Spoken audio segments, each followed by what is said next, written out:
말씀은 신약 성경 히브리서 9장입니다.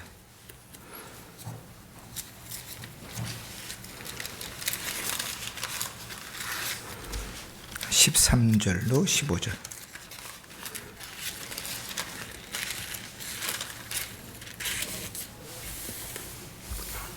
제가 봉독합니다. 염소와 황소의 피와 및 암송아지의 죄를 부정한 자에게 뿌려 그 육체를 정결하게 하여 거룩하게 하거든 하물며 영원하신 성령으로 말미암아 흠없는 자기를 하나님께 드린 그리스도의 피가 어찌 너희 양심을 죽은 행실에서 깨끗하게 하고 살아계신 하나님을 섬기게 하지 못하겠느냐.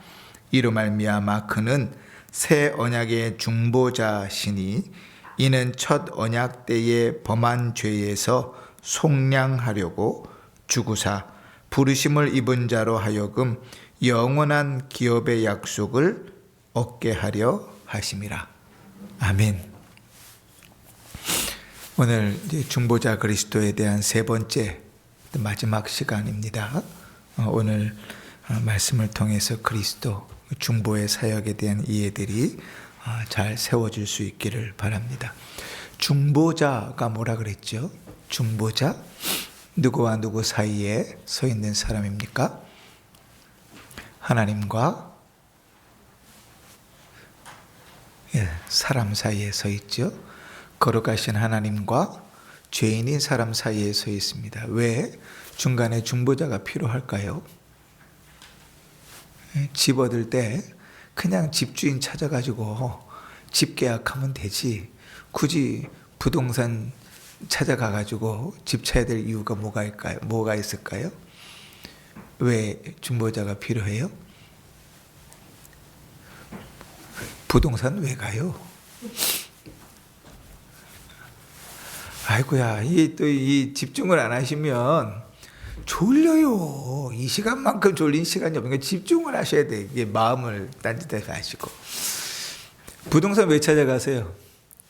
이거 어려운 거 아니잖아. 이사들 다 다녀보셨잖아. 예? 집 얻으려고 그러면 부동산 찾아가잖아요. 왜 부동산 찾아가요? 예?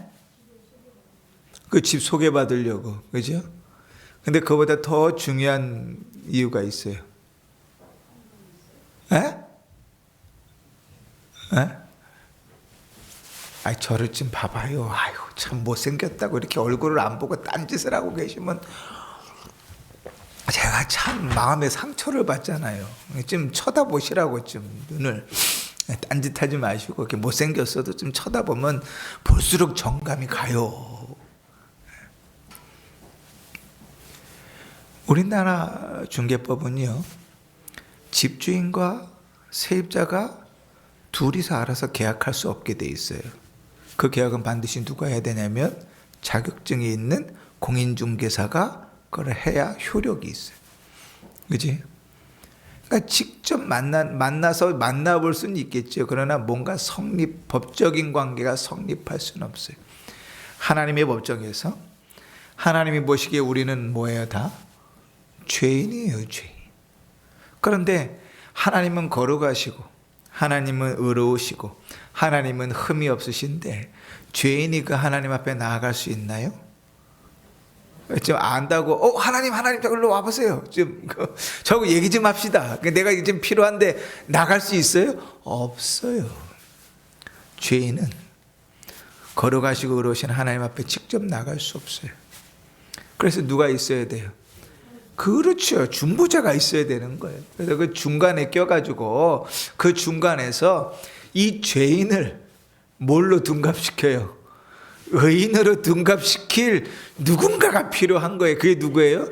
예수 그리스도예요. 그 중보자, 이 인터세션이라는 중보자라는 말은 양쪽 사이에 껴있다는 거예요. 그래서 우리는 여전히 죄인이에요. 그죠? 그럼 죄 짓고 사는 거 보면 알죠, 뭐. 그죠? 이 어른들 말해서 꼬락서니가 아주 죄에 아주 벗어나지 못해요. 그런데 기도를 드린다고요. 죄인은 하나님 앞에 기도하면 나갈 수 있어요, 없어요? 없어요. 근데 기도를 드린다고. 그래서 우리가 직접 들고 나갈 수 없으니까 중간에 누구를 껴요? 중보자, 우리식 표현하면 브로커를 껴야죠. 그 중보자가 누구예요? 예수 그리스도죠. 그래서 기도할 때마다 우리는 누구의 이름으로 기도해요? 예수님의 이름으로 기도하죠. 예수님의 이름으로 기도하지 않고는 주님 앞에 기도를 드릴 수가 없어요. 하나님, 배고픈데 밥 좀 줘봐요. 아멘. 이 기도가 돼요? 안 된다고, 안 된다고. 우리가 하나님 앞에 나아갈 수 있는 방법은 오직 누구를 통해서만? 예수 그리스도를 통해서만. 그 중간에 계신 분을 중보자라고 얘기하는 거예요. 기도만 얘기했지만 기도뿐만 아니라 우리가 하나님 앞에 의롭다고 칭함을 받는 일도 누구 때문에요? 예수님 때문에. 우리가 막 현수 막 걸고 막 찬양 물러가면서 막 부활절을 지키는 이유가 뭐예요? 그리스도께서 우리의 중보자이신 그분께서 죽으셨다가 부활하셨어. 우리의 죄를 지고 죽으시고 우리의 영생을 위하여 부활하셔서 하나님과 우리 사이의 중보자로 계시기 때문에. 우리가 그래서 지난 시간에 하나님께서 그렇게 부활하셔서 승천하신 다음에 이제 난 다 할 일 다 했다. 니들 알아서 잘해라. 정신 똑바로 차려. 그렇게 하지 않으시고 뭐 한다고요? 어디 계세요 하나님 지금? 어디 계신다고요? 그렇죠. 하나님 우편에 서 계세요? 앉아 계세요? 누워 계세요? 앉아 계세요. 하나님 우편에 앉아 계시면서 뭐 하신다고요? 그렇죠. 우리를 위하여 친히 간구하시는 이시라. 그치? 그러니까 하나님과 우리 사이의 중보자 그리스도는 그렇다. 오늘 세 번째 시간을 보십시다. 자, 5절 두 줄을 읽겠습니다. 충분히 만족해 하셨다까지 시작.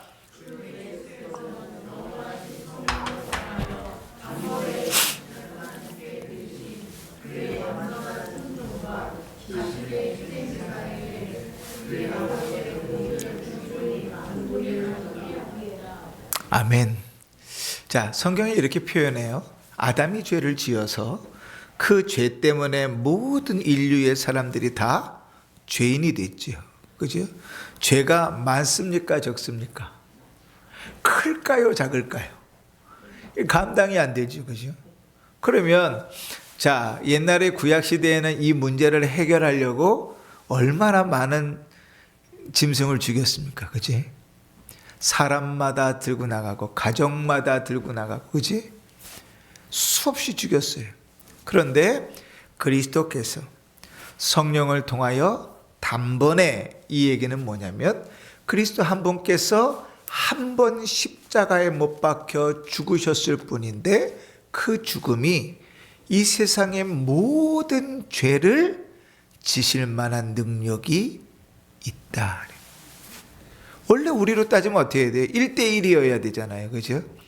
그러니까 김교훈이 죄를 위해서 한 번 죽으시고, 우리 최영기 권사님 죄에서 한 번 죽으시고, 우리 최인성 권사님 죄를 위해서 한 번 죽으시고, 김춘문 권사님 죄를 위해서 한 번 죽으시고, 우리 교인들을 위해서만 죽을래도 그냥 여러 번 죽으셔야 돼요. 부활주일 예배를 드리려면 1년 내내 부활주일 예배를 드려야 되겠죠. 그죠?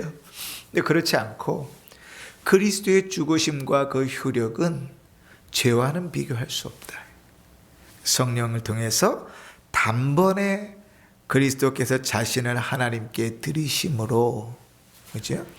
완전한 순종과 자신의 희생제사에 의해서 하나님의 공의를 충분히 만족시키셨다.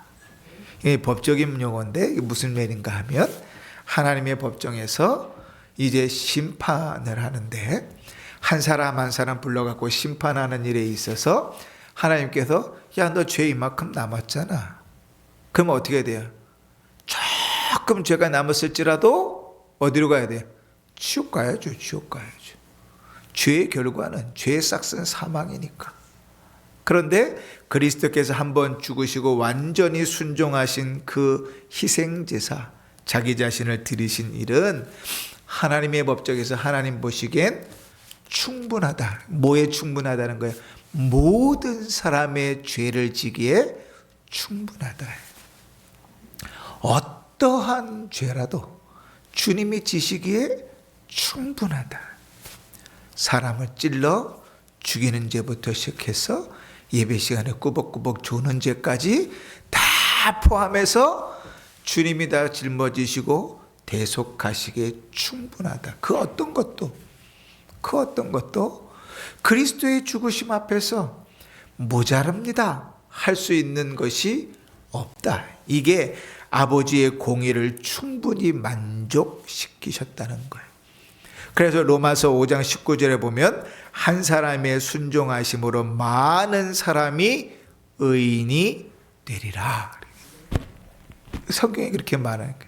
그리스도 한 분께서 순종하심으로 하나님께서 창세전에 택하신 그 모든 사람의 죄를 사하셨다. 우리가 예전에도 한번 다뤄봤어요. 예수님께서 십자가에 못 박혀 죽으신 것은 모든 사람의 죄를 지기 위함입니까? 아닙니까? 헷갈리죠? 그 성경 구절에서 본 것 같기도 한데 조금 더 생각하려면 헷갈리죠. 그죠? 그 성경에 보면 이런 구절이 있어요. 하나님은 모든 사람이 구원받기를 기뻐하시느니라. 그러니까 그리스도께서 십자가에 못 박히신 것은 모든 사람을 대속하기 위함입니다. 그러면 땡 틀리는 거예요. 성경은 뭐라고 표현하죠? 그 모든 사람을 어떻게 봐야 된다고요? 창세전에 하나님께서 택하신 모든 사람. 그러니까 모든 사람 앞에 괄호 넣고 뭘 넣어야 돼요? 하나님께서 예정하신 이걸 넣어야 돼요. 그죠? 그래서 하나님은 모든 사람이 구원받기를 기뻐하시느니라. 이 말은 뭐예요? 다 구원받아야 된다는 얘기가 아니라 택하신 모든 사람. 그러면 그리스도께서 십자가에 달려 죽으신 것도 누구를 위함이냐? 모든 사람을 위함이에요? 그렇죠. 이제 하나를 가르치니까 열을 하셔요. 모든 사람을 위함이 아니라 누구를 위하면? 주님께서 택하신 자를 위하여 죽으셨다. 이게 우리가 고백하는 신학 고백이에요. 근데 옆집 방가도 그렇게 고백하지 않아요. 이 종교다원주의, 이 사람들은 더 하죠. 그치? 자, 두 번째 읽습니다. 그리고 이 5절 밑에 그리고 보이시죠? 거기부터 읽습니다. 시작.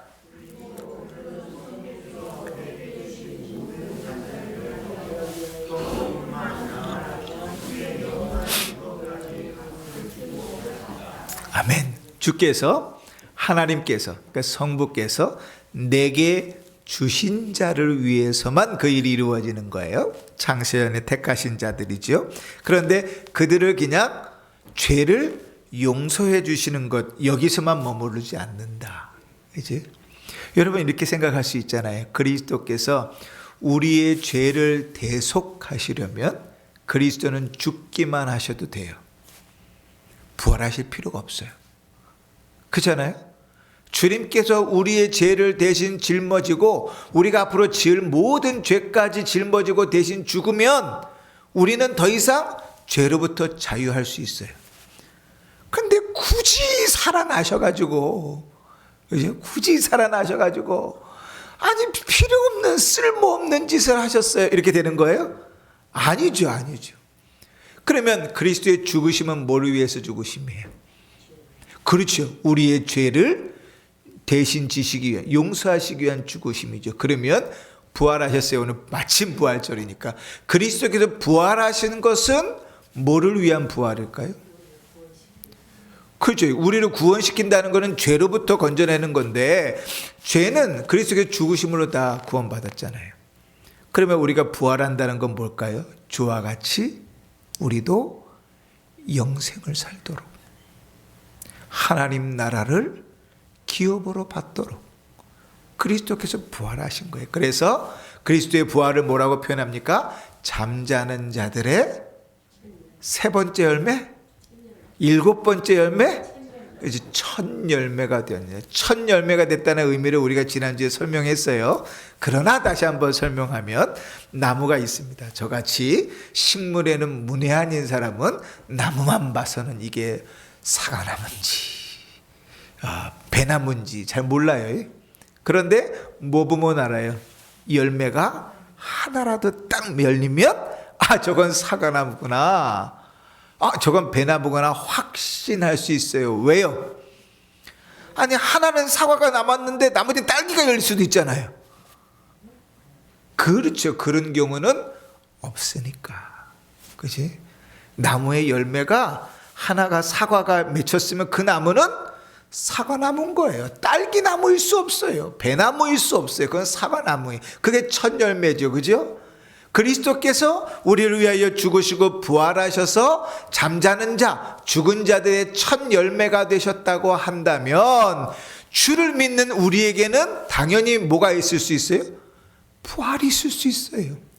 주와 함께 영원히 사는 일이, 하나님의 나라를 그 아들로서 상속받는 일이 우리에게 주어지는 거예요. 그래서 그리스도의 부활은 우리에게 기쁨이 되고 유익이 되는 거예요. 그 얘기하는 거예요.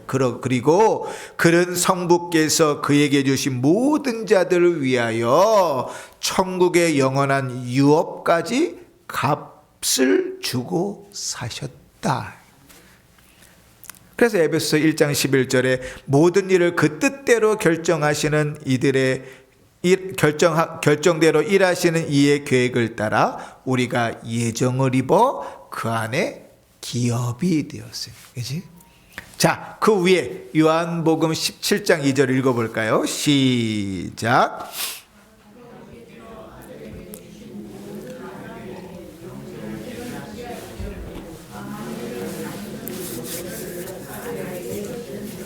아멘. 여기는 명확하게 나오네요. 그죠?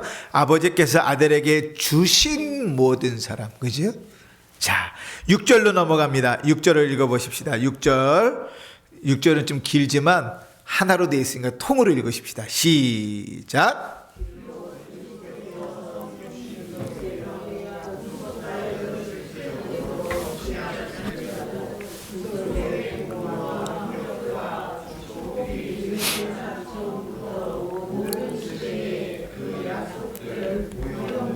제사들 안에서 그리고 그것들에 의하여 선택된 자들에게 계속적으로 전달되었다.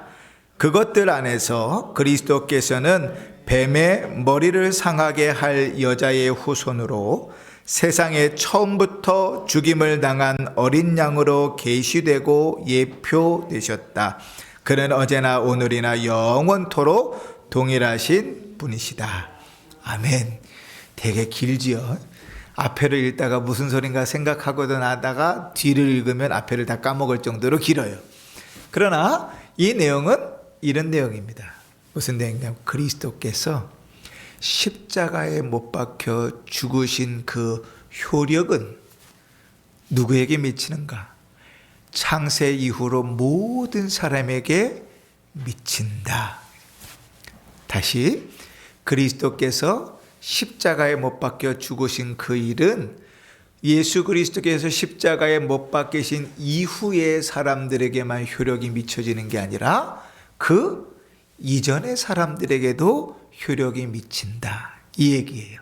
자, 이해가 되셨죠? 그리고 다시 한번 읽어볼게요. 제가 비록 그리스도께서 성육신 하신 후에 구속사역을 실제적으로 성취하셨을지라도, 이 얘기는 뭔가 하면 예수님께서 사람으로 오셔서 십자가에 못 박히심으로 구속사역이 이루어졌다 할지라도 이 말이죠. 그죠? 그런데 구속의 공로와 효력과 축복들이 세상 처음부터 모든 시대에 그 약속들, 모형들, 제사들, 그것들에 의하여 선택된 자들에게 계속되어 전달되었다. 그러니까 예수님 오시기 전에 약속으로, 모형으로, 제사로 이런 것들을 인해서 이미 그리스도께서 구속하실 일들을 바라보게 하셨다는 거예요. 그러니까 이스라엘 백성들이 자기의 죄를 용서받으려고 양을 끌고 와가지고 제물로 드리는 일 있잖아요. 그죠? 그 제물로 드리는 그 일 속에서 그 백성들에게 뭘 보게 하셨다는 거예요? 장차 그렇게 오실 메시아 그리스도를 바라보게 하셨다는 거예요. 성막을 지으시고 성전을 지으시고 하나님께서 구름으로 임재하시고 만나를 먹이시고 구름 기둥과 불 기둥으로 인도하시고 그 모든 일들을 통해서 하나님께서 뭐야? 오실 그리스도를 바라보게 하시다. 그래서 그리스도께서 저 이후에 오셔서 대속하셨을지라도 그 효력은 누구에게? 그 이전에도까지 미친다 하는 거예요. 그래서 우리는 이걸 이렇게 표현해요. 구원을 어떻게 얻는가?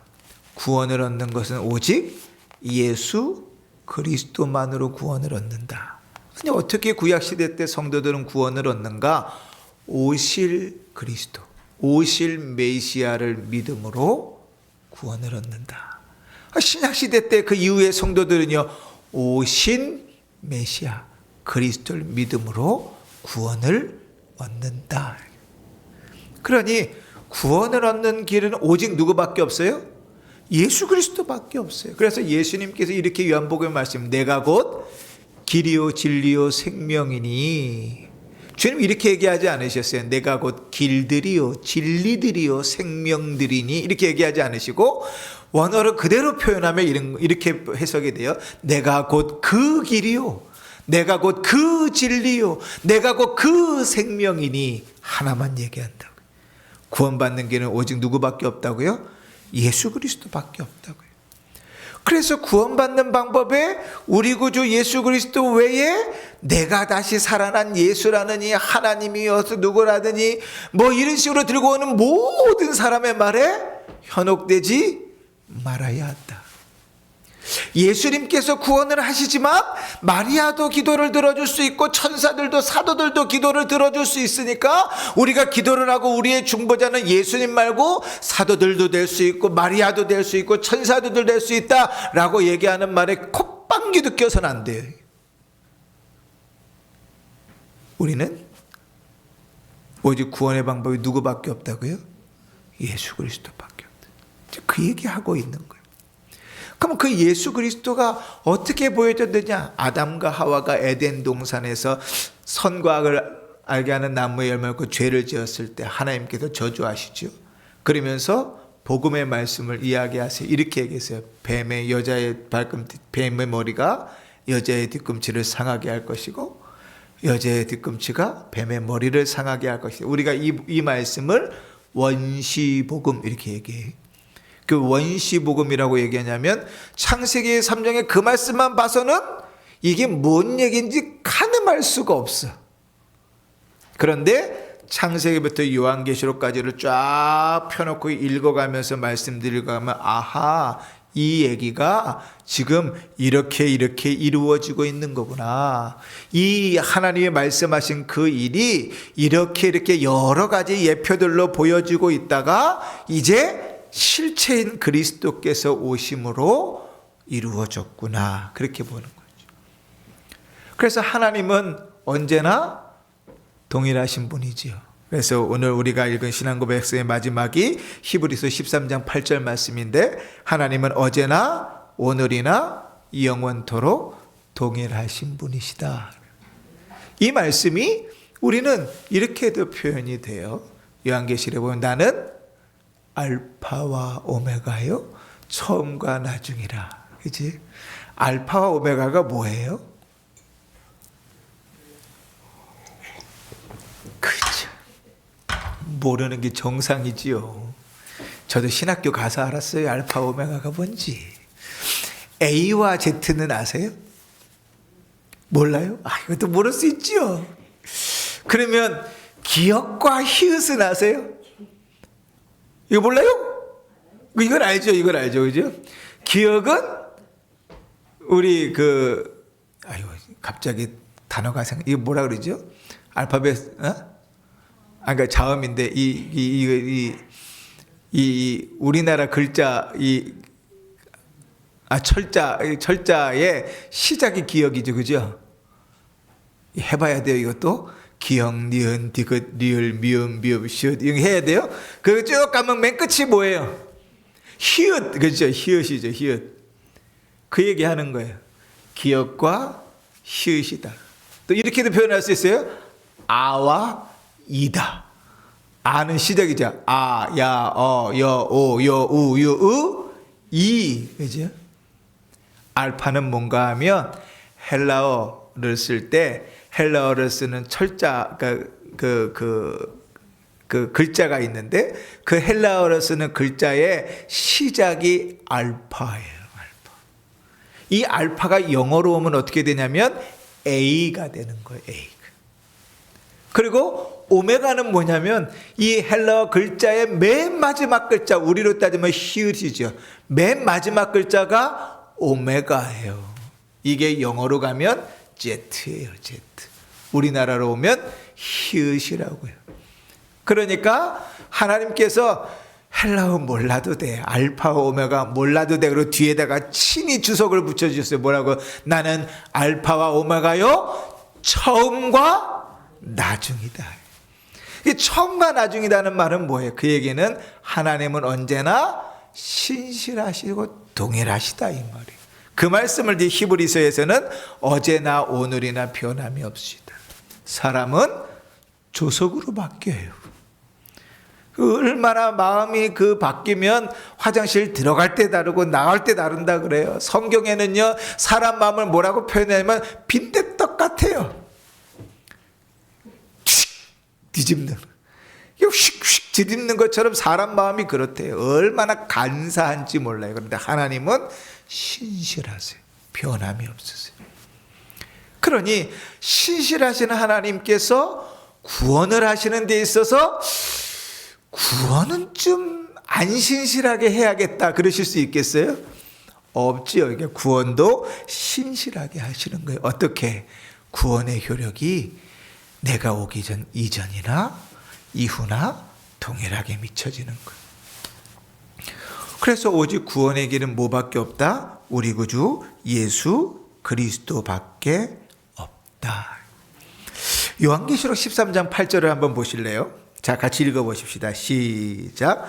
죽임을 당한 어린 양의 생명책에 창세 이후로 이름에 기록되지 못하고 이 땅에 사는 자들은 다 그 짐승에게 경배하리라. 아멘. 우리가 요한계시록 요즘 수요일마다 살펴보고 있는데 요한계시록에 보면 주님께 뭐가 있냐면 생명책이 있어요. 생명책. 그 생명책에 기록되지 않은 자는 다 어디 가는 사람들이에요? 지옥 가는 사람들이에요. 그런데요, 계시록에만 나오는 줄 알았더니 모세도 그걸 알고 있었어요. 우린 나중에 알았는데 모세는 벌써 알았더라고요. 이스라엘 백성들이 막 우상을 만들고 난리를 치고 있으니까요, 하나님께서 진노하셨잖아요. 그래서 야, 내가 싹 다 죽여버리고 새로 시작해야겠다. 그랬더니 모세가 뭐라 그래요? 주님, 용서해 주십시오.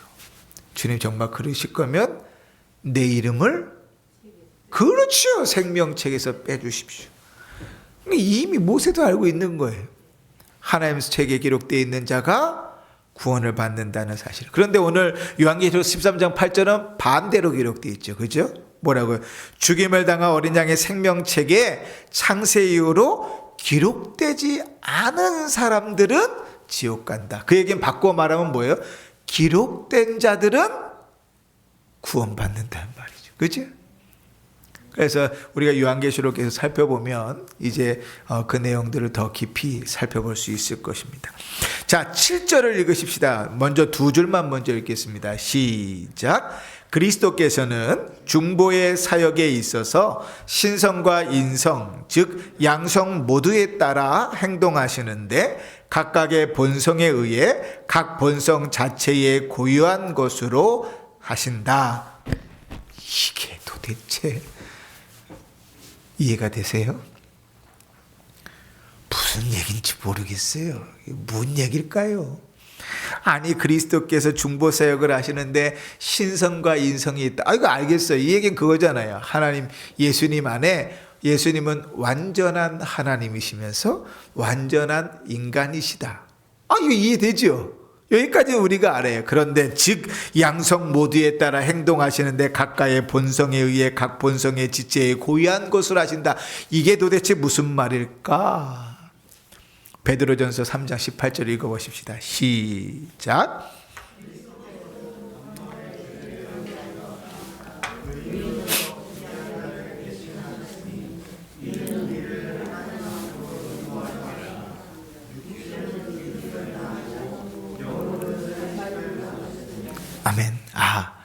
이해가 안 되는 이유가 여기 있겠구나.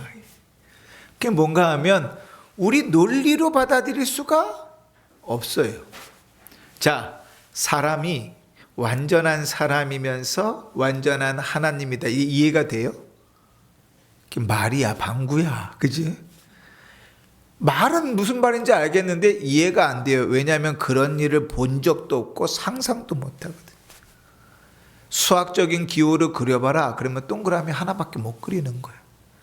원래는 어떻게 해야 돼요? 겹치는 분 교집합이 있어야 되는데 그게 안 된다고요. 그러니까 우리의 상식으로는 이해할 수 없어요. 그런데 성경에 보니까 이렇게 표현하고 계시는구나.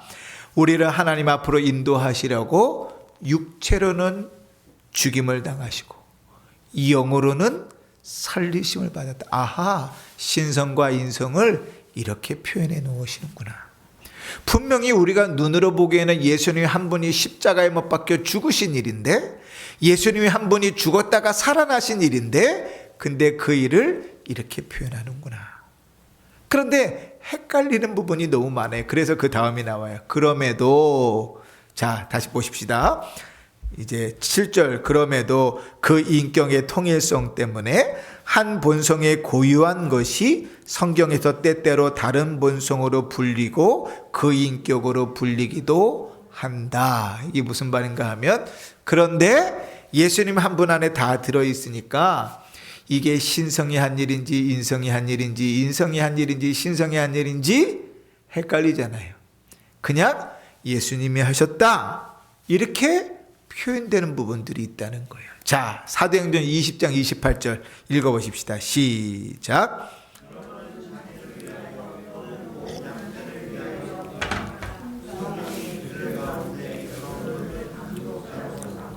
하나님이 자기 피로 사신 교회를 보살피게 하셨느니라. 아멘. 하나님이 자기 피로 사신 교회. 이 표현이 이상한 표현이죠. 그죠? 누가 죽었어요? 예수님 죽으셨어요. 그런데 누가? 하나님이 자기 피로 샀대요. 그러니까 신성과 인성이 막 왔다 갔다 하고 있죠. 그죠? 근데 그거 고민하지 말아라 이 얘기예요. 고민하지 말고 뭐라고 하느냐? 예수님이 이렇게 이해하면 된다는 거죠. 그래서 요한복음 3장 13절에도 이렇게 이야기해요. 하늘에서 내려온 자 곧 인자 외에는 하늘로 올라갈 자가 없느니라. 하늘에서 내려왔다는 것은 하나님이신데 자기를 뭐라 표현해요? 인자, 사람의 아들이라 표현한다고요. 아하, 이거를 굳이 이게 신성이냐 인성이냐 고민할 필요는 없겠구나. 그냥 우리는 어떻게 하면 되냐? 중보자 그리스도께서, 예수님께서 일들을 하셨다 이렇게 이해하면 되겠구나. 그 고백입니다. 자, 8절로 넘어가십시다. 자, 첫 번째 두 줄 읽습니다. 시작.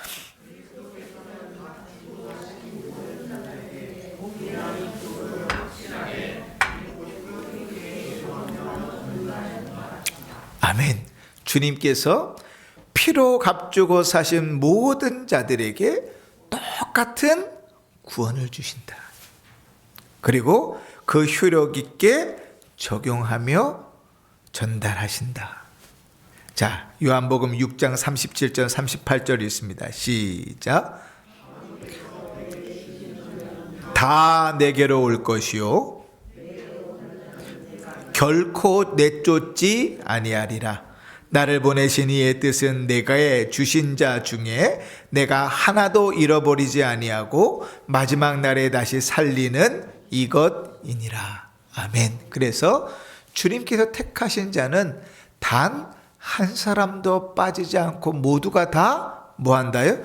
구원받는다. 확실하다. 우리 주님은요, 나쁜 어른이 아니세요. 줬다 뺏는 일은 안 하십니다. 그래? 줬다 뺏는 사람이 제일 나쁘다면서요. 그죠? 하나님은 구원을 하셨다가 그거 봐.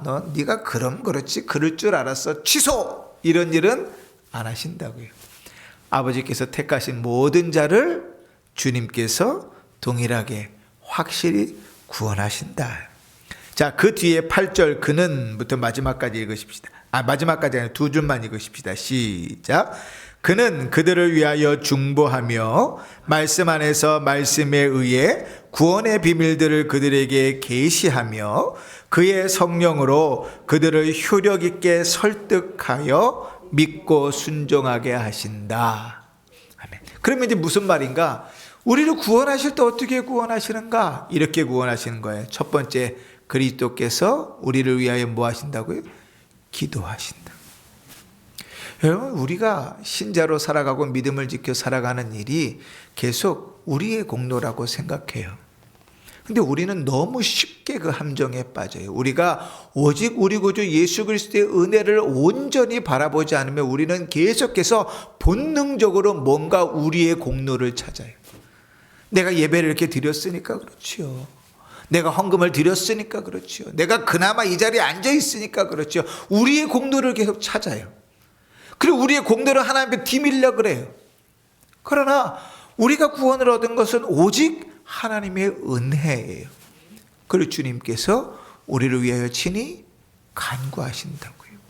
여러분, 베드로를 보십시다. 주님 앞에 베드로가요 막 호언장담을 하잖아요. 다 떠날지라도 나는 주를 지킬 겁니다. 칼을 들고 설치고 막 종의 귀를 자르고 막 진짜 막 사시미보다 칼이 더 잘 드는가 봐요.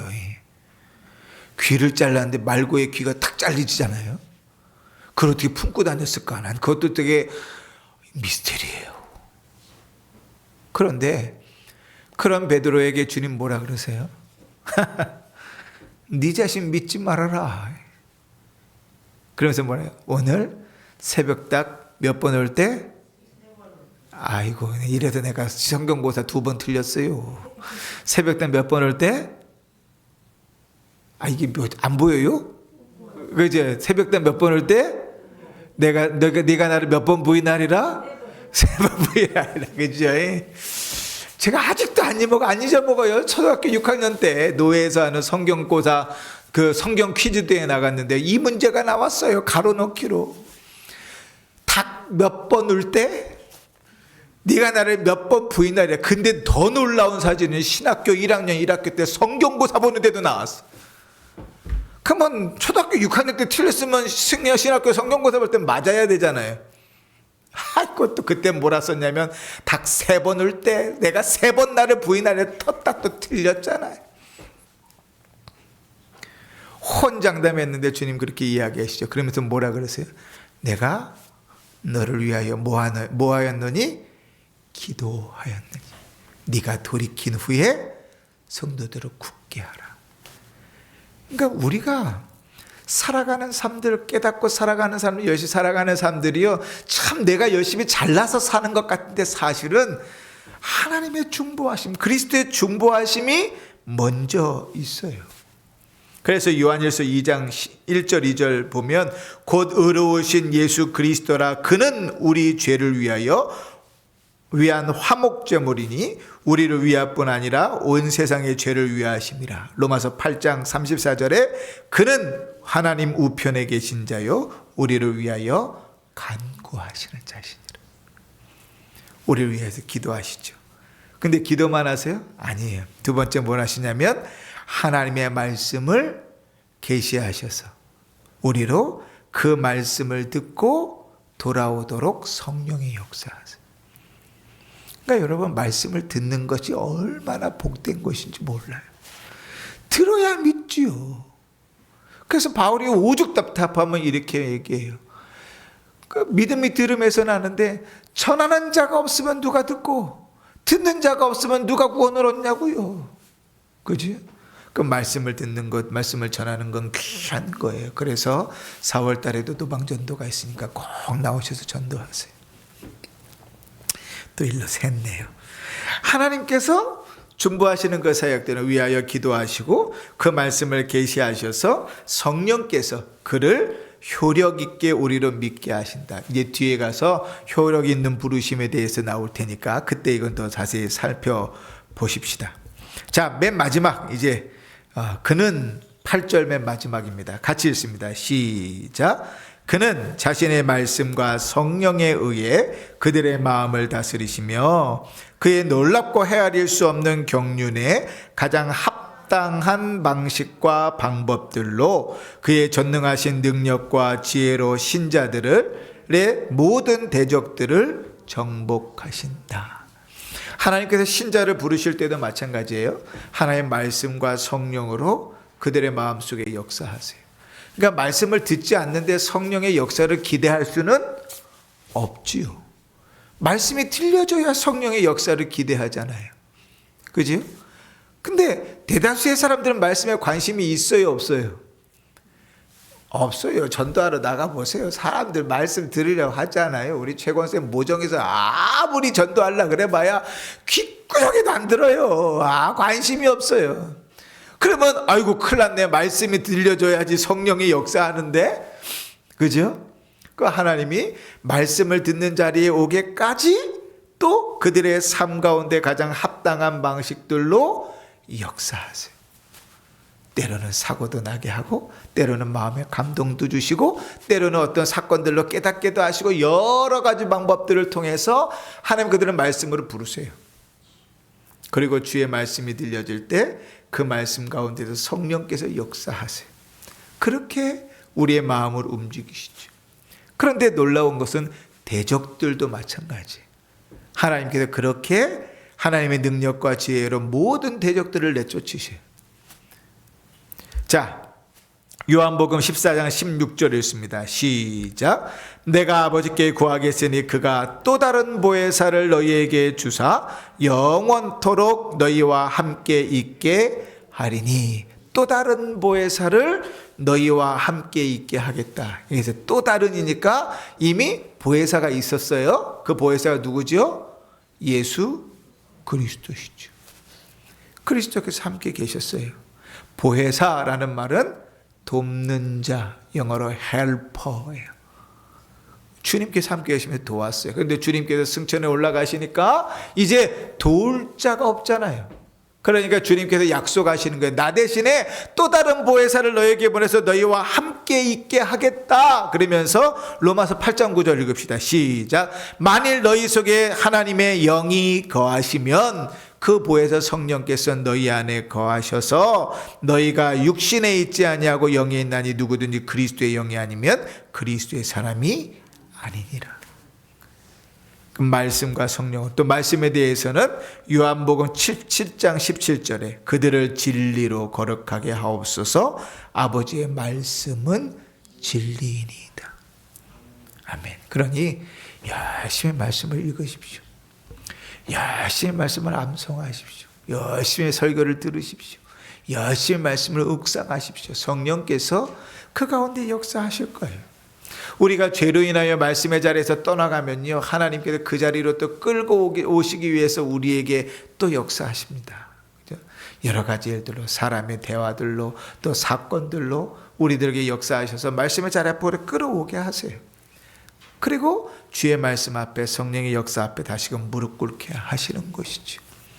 자, 오늘 우리가 3주에 걸쳐서 중보자 그리스도에 대해서 함께 살폈습니다. 중보자는 하나님과 우리 사이에 계시는 분입니다. 주님께서 어떠한 일들을 하셨는지, 지금 어떠한 일을 하고 계시는지, 그분께서 우리에게 주는 유익이 무엇인지 살펴보았습니다. 이번 한 주 그리스도의 부활을 또 묵상하면서, 또 중보자 예수 그리스도께서 우리에게 주신 부활의 유익들을 묵상하면서 하나님을 찬양하시고 감사하시고 또 기쁨으로 승리하여 살아가는 복된 성도들 되시기를 주의 이름으로 축원합니다. 아멘. 213장 찬송하고 봉헌합니다. 1절, 4절, 5절 찬송합니다.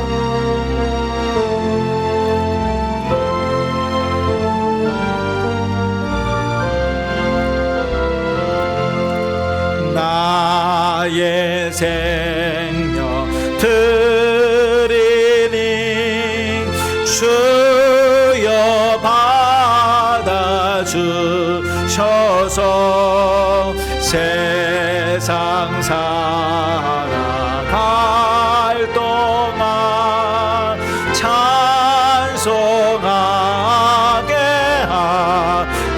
하소사전 나의 보화 드리리 주 주셔서 하늘나라 위하여 주 뜻대로 쓰소오전나.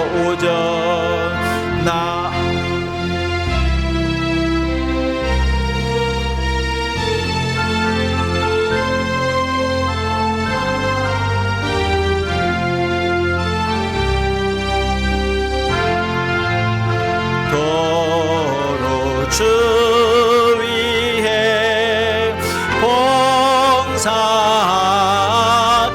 하소서. 아멘. 기도합니다. 하나님 아버지, 복된 주일을 허락하시고 부활의 기쁨을, 또 성찬의 은혜를, 그리스도의 중보의 의미를 다시금 살펴보는 시간들을 가졌습니다. 오늘 드려진 예배와 들은 말씀들 속에 은혜를 부어주셔서 한 주간을 묵상하며 살아갈 때마다 하늘의 음성을 들려주시고 그 음성을 따라 거룩하고 경건한 모습으로 살아갈 수 있도록 도와주옵소서. 우리 구주 예수 그리스도께서 하나님 우편에서 우리를 위하여 친히 간구하시는 줄을 믿사오니 그 믿음 가운데 우리에게 주어진 삶들 승리하며 살아가도록 복내려 주옵소서. 감사드렸고 우리 구주 예수 그리스도의 이름으로 축복하며 기도하옵나이다. 아멘. 지금은 우리 구주 예수 그리스도의 은혜와 아버지 하나님의 극진하신 사랑하심과 성령님의 감화감동 교통하시는 은총이 중보자 우리 구주 예수 그리스도를 고백하며 그 믿음 가운데 참 기쁨으로 소망으로 살아가기를 소원하는 사랑하는 은평중앙교회 성도들 머리머리 위에와 저들의 가정과 일터 위에 함께 하시기를 간절히 축원하옵나이다. 아멘.